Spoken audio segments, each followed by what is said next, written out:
Hello student, जैसा कि आप सभी को पता है कि हम कौन सा टॉपिक कर रहे हैं, एक्टिविटी बेस्ड कोस्टिंग।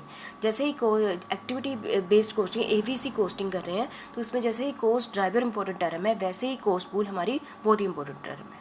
आप सभी को पता है एबीसी कोस्टिंग में हम क्या करते हैं, जितनी भी प्रोडक्ट बनाने तक जितनी भी एक्टिविटी होती है उनको अलग अलग कर देते हैं। ठीक है, उन एक्टिविटी का क्या बना लेते हैं, ग्रुप बना लेते हैं, और उस ग्रुप की जो भी कॉस्ट होगी, ठीक है, उस ग्रुप की जो भी कॉस्ट होगी उसको हम क्या कहते हैं, कॉस्ट पूल कहते हैं। जैसे कि अभी देखते हैं हम कैसे। एक cost pool is a group of individual, है ना। कॉस्ट क्या है, एक एक्टिविटी की टोटल कॉस्ट, ग्रुप है cost associated with an activity. ठीक है, पहली लाइन से समझ गए। एक cost pool is a group of individual cost associated with an activity. जो हमने ना डिफरेंट एक्टिविटी को डिवाइड कर दिया था, और एक एक्टिविटी की जो टोटल कॉस्ट पड़ती है उसको हम क्या कहते हैं, कॉस्ट पूल कहते हैं। ठीक है, बस समझ गए। Create cost pool by identify the, सबसे पहले कॉस्ट पूल कैसे बनाते हैं हम, सबसे पहले हमने एक्टिविटी डिसाइड कर ली कितनी कितनी, देन क्रिएटिंग ए प्रोडक्ट, है ना। और once grouped cost into a pool, find the total overhead, there are no set number of groups. ठीक है, फिर आपको cost pool are mainly used in manufacturing sector.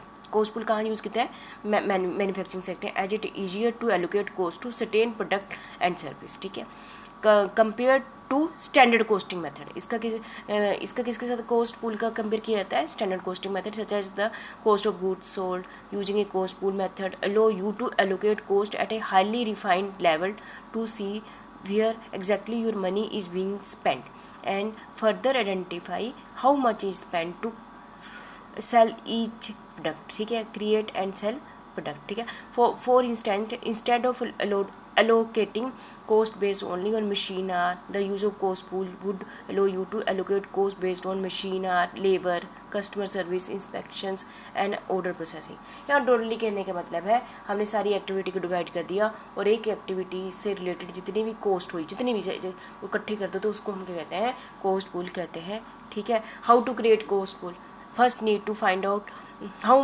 Much overhead the business had during the time frame. जैसे हमने एक time frame बना लिया, 1 महीना या 6 महीने या 1 साल बना लिया, और हम देखें उस टाइम पीरियड में कितनी टोटल ओवरहेड कॉस्ट हुई है उस बिजनेस की, कर ली, एक पेज पे लिख ली।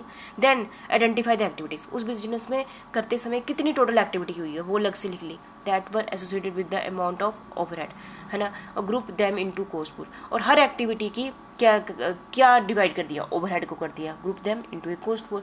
These cost pool will identify how the money was spent. Cost pool क्या बताता है कि उस एक्टिविटी पर कितना पैसा स्पेंड किया गया है, उसको हम कहते हैं कॉस्ट पूल कहते हैं। Cost pool could be order processing which is measured by the number of the order during the time period, another could be manufacturing which is measured by the number of unit produce. ठीक है, आप समझ गए होंगे। Cost pool in activity based costing, activity based costing है।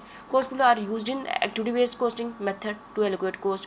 Once define the cost pool and how they are measured, allocate the overhead to cost pool. Do this by interviewing the employee how much time is spent on each activity and estimate the amount of overhead that could pool used. Once allocate the amount to overhead used for each cost pool, calculate the activity rate. जब हमने cost pool निकाल लिया ना, हर एक totally मैं अभी बता दूँ, हर एक एक्टिविटी के जितने भी कॉस्ट हमने ओवरहेड कॉस्ट बन गई, उसकी टोटल को कॉस्ट पूल कहते हैं। उससे हम क्या निकाल सकते हैं, एक्टिविटी रेट निकाल सकते हैं। कैसे निकालना, dividing the associated with the cost pool by the measurement. ठीक है, तो काफ़ी कुछ आप समझ गए होंगे कॉस्ट पूल क्या होता है। ठीक है, कि हमने एक्टिविटी पहले एक बिजनेस की टोटल एक्टिविटी को डिवाइड कर दिया, वो बिजनेस की टोटल ओवरहेड्स देख लिए, फिर देख लिया कि एक एक्टिविटी पर कितने ओवरहेड्स आते हैं, तो कितने स्पेंड किया गया एक एक्टिविटी को पर, तो जितना भी स्पेंड किया उसको हम क्या कहते हैं, कॉस्ट पूल कहते हैं। तो मुझे लगता है आप सारी समझ गए होंगे। ठीक है, थैंक यू वेरी मच।